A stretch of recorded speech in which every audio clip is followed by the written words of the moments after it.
The Blade of Veylan. There once was a swordsman named Veylan, born in a quiet village at the edge of a vast and whispering forest. He had been raised on tales of the darkness that lurked within, beasts with eyes like embers, spirits that howled through the trees, and shadows that stole the breath of those who wandered too deep. For years, the village elders warned against setting foot beyond the tree-line, and yet, the stories of those who had vanished into the woods only made Veylan more determined to discover what lay beyond. When he came of age, he forged himself a sword from the metal of a fallen star, a blade of silver so sharp it could split the wind. He swore an oath to rid the forest of whatever evil held its grip over the land, for he had heard the cries in the night, the weeping of lost souls carried upon the wind. With only his sword and the will of his ancestors, Veylan left his home behind and ventured into the depths of the cursed forest.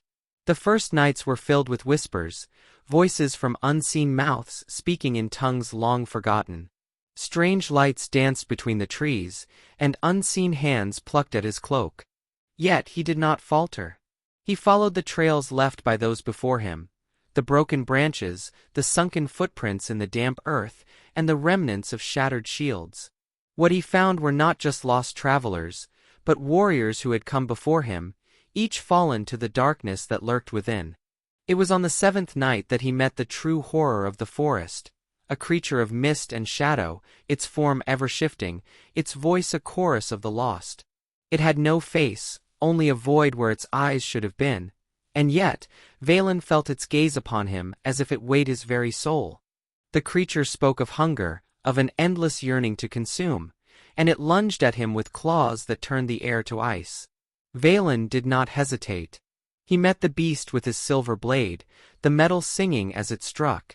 Light flared from the impact, and the creature howled as if the sun itself had pierced its flesh. Again and again he struck, until the mist began to burn away, until the darkness recoiled. Yet the creature did not fall, it only grew more enraged. Veylan realized then that brute force alone would not banish this evil. He remembered the words of his grandmother, the only one in his village who had ever spoken of the forest with something other than fear. The darkness does not fear steel alone, child. It fears the light of the unyielding heart.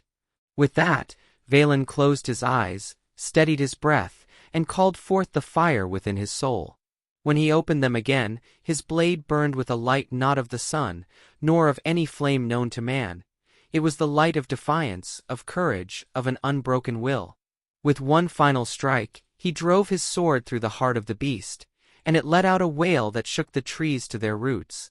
The mist dissolved, the whispers ceased, and for the first time in centuries, the forest exhaled. The curse was lifted, and those lost souls trapped within the creature's grasp were finally freed. Veylan emerged from the forest as a legend, his name whispered with awe in every tavern and hearth across the land.